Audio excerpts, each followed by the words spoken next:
오늘날 가장 큰 규모의 또 가장 성공적인 회사들이 이 자리에 와주셨습니다. 제 오른쪽부터 돌아가면서 각자 회사 소개를 10초씩만 해주시기 바랍니다. 오렌지 모바일은 프랑스텔레콤의 자회사입니다. 그리고 전 세계 2,300만 명의 가입자가 있고 리얼 네트워크의 창립자입니다. 저희가 특히 여기에 참여하게 된 게 기쁜 이유는 1년 전에 저희가 와이더덴이라고 한국 회사하고 같이 일을 하게 되었는데요. 서울이 이제 세계에서 두 번째로 큰 R&D 센터가 되었고 SK텔레콤 등과 함께 협력 관계가 만들어져서 한 로빈입니다. 저는 중국 바이두닷컴 의 설립자이자 CEO이고요. 바이두는 중국에서 가장 규모가 크고 시장 점유율이 3분의 2가 되는 검색 엔진 회사입니다. 네, 안녕하십니까. 저는 스테판 글렌저입니다. 라스트 FM 런던에 기반을 두고 있는 사회음악 네트워크입니다. 네, 저는 필립 로스데일입니다. 저는 린든랩의 설립자이자 CEO고요. 저희는 세컨드 라이프를 만든 회사입니다. 오늘은 주로 웹 2.0에서 3.0으로를 주제로 이야기를 하고 싶습니다. 많은 분들은 아직도 1.0인 것 같은데 왜 벌써 3.0 이야기를 하는지 궁금하실 수가 있겠습니다. 제가 도널드 트럼프한테서 이런 질문을 받았습니다. 검색 엔진을 가지고 회사 마케팅에 어떻게 쓰고 있느냐 라는 질문을 받았습니다. 제가 그래서 트럼프 선생님 검색 엔진을 어떻게 쓰는지 모르신다고요? 그랬더니 예, 트럼프는 이메일도 직접 확인을 안 한다고 합니다. 웹 1.0도 아닌 것 같고요. 이런 게 있습니다. 어떤 분들은 마케팅이다. 웹 2.0은 마케팅이다.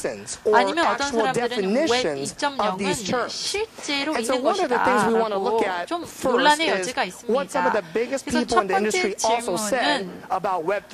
웹 3.0입니다. 5개월 전쯤에 구글의 에리크 슈미츠가 서울에 와서 이런 질문을 받았습니다. 웹 3.0이 뭔가 질문을 받고 에리크 슈미츠가 한 얘기는 웹 2.0은 그거는 마케팅 용어이고 3.0도 그냥 만든 것 같다.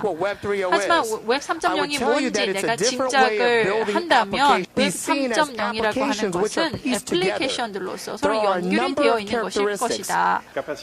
인터넷 관련하여 진화를 혁명으로 바꿀 수 있는 역량이 있는가? 아니면 진화를 목격하는 사람들에게 이것을 혁명으로 인식하게 할 방법이 있느냐라는 논의가 많은데 저의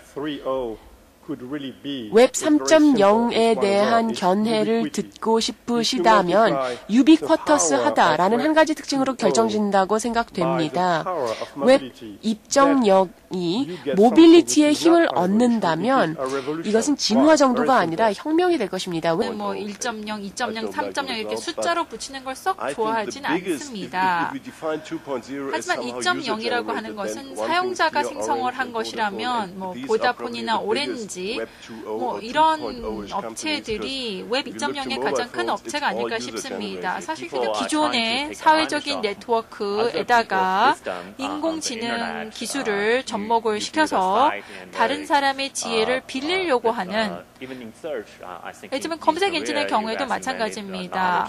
한국에서도 지식 검색이 있어서 다른 사용자들에게 궁금한 점들을 물어보면 다른 사용자들이 답을 해주죠. 이렇게 지식 검색을 하다 보면 더 좋은 정보를, 질적으로 더 좋은 정보를 얻을 수가 있습니다. 물론 제가 보기에 가장 큰 추세는 단순함, 아주 극단적인 단순함이 될 것 같습니다. 여러 가지 아름다운 휴대폰들이 쉽게 쓸 수 있는 상황이 될 것 같고요. 구글만큼 쉽게 모든 것을 쓸 수 있어야 하지 않을까 싶습니다. 그렇게 극단적인 단순함이 되어야 합니다. 2003년도에 제가 커뮤니티 중심적인 검색 얘기를 하기 시작했습니다. 그러고 나서 얼마 안 있어서 웹 2.0 얘기가 나왔습니다. 기술의 목적은 사람들이 서로를 도울 수 있게 하자는 것입니다.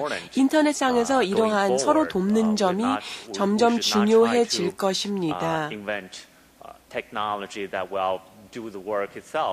자체적으로 일을 하기 위한 기술을 발명하는 게 아니라 사람들이 서로를 도와줄 수 있는 기술을 만드는 것이 인터넷의 미래라고 생각합니다. 많은 분들의 많은 이야기에 공감합니다. 제 생각에는 인터넷의 유비쿼티가 굉장히 강력한 힘을 갖고 있습니다. 인터넷상에서 할 수 있는 그 어떠한 경험이라도 언제 어느 디바이스 상에서라도 할 수 있다는 것이지요. 휴대폰으로 하고 싶으면 휴대폰으로, TV로 하고 싶으면 TV로, 컴퓨터로 하고 싶으면 컴퓨터로 내가 누리고 싶은 경험을 언제라도 누릴 수 있다는 것입니다. 대다수의 어플리케이션은 따라서 굉장히 퀄리티가 높은 리치한 방식으로 이러한 디바이스에서 제공되어야 할 것입니다. metcalf의 법칙에 따라서 그렇게 바뀌어 나갈 것입니다. 왜냐? 인터넷 사용자의 수가 이제는 문제가 아니라 이들이 다양한 상황에서 겪는 다양한 삶을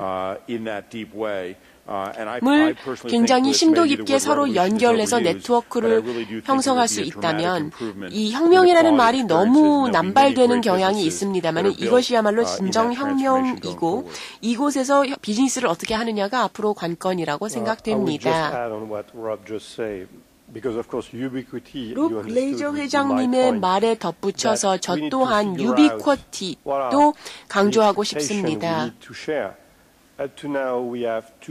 지금까지는 25억 명이 사실상 전화로 커뮤니케이션을 했습니다. 즉 25억 개의 심카드가 사용이 됐다는 것인데 심카드가 지금까지 25억 개 보급됐다는 거하고 25억 명이 커뮤니케이션을 했다는 것은 얘기가 좀 다르죠. 지금부터 10년 후 2.5에서 이제는 1,000억 명으로 그 사용자 숫자가 증가하게 될 것입니다. 왜냐?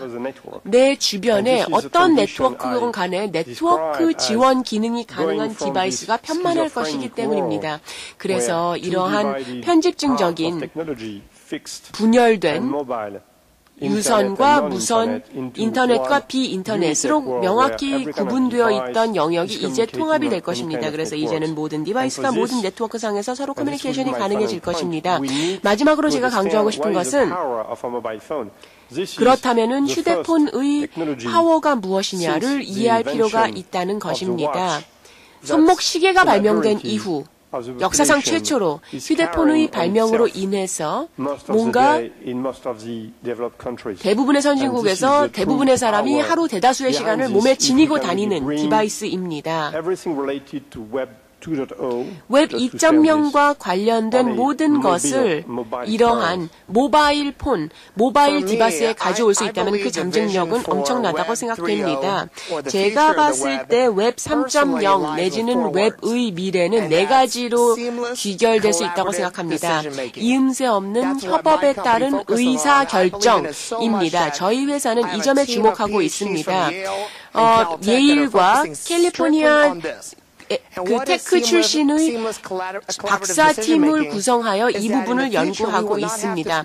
이러한 협업적인 의사결정이 뭐냐 하면은 이제는 미래에는 단순한 결정을 하기 위해서 머리를 그렇게 복잡하게 쓸 필요도 없고 그 의사결정 과정도 AI라든지 여러 가지를 이용하여 이음새 없이 이어지게 될 것입니다. 즉 해당 타겟 연령층의 곡선에 따라서 결정된다는 것입니다. 만약에 18세 남성이라면은 그 18세 남성군에서는 그 의사결정을 어떻게 받아들이는지를 볼 수가 있을 것입니다. 더 이상 뇌에 있는 CPU를 쓰는 것이 아니라 굉장히 인텔리전트한 방식으로 CPU를 써서 의사결정을 하게 된다는 것이죠. 오늘 끝나기에 앞서서 제가 한국인이기 때문에 여러분이 만인의 인기를 얻을 수 있는 한국말을 가르쳐 드리고자 합니다. 제가 셋을 세면 청중 여러분께 인사하도록 하겠습니다. 감사합니다.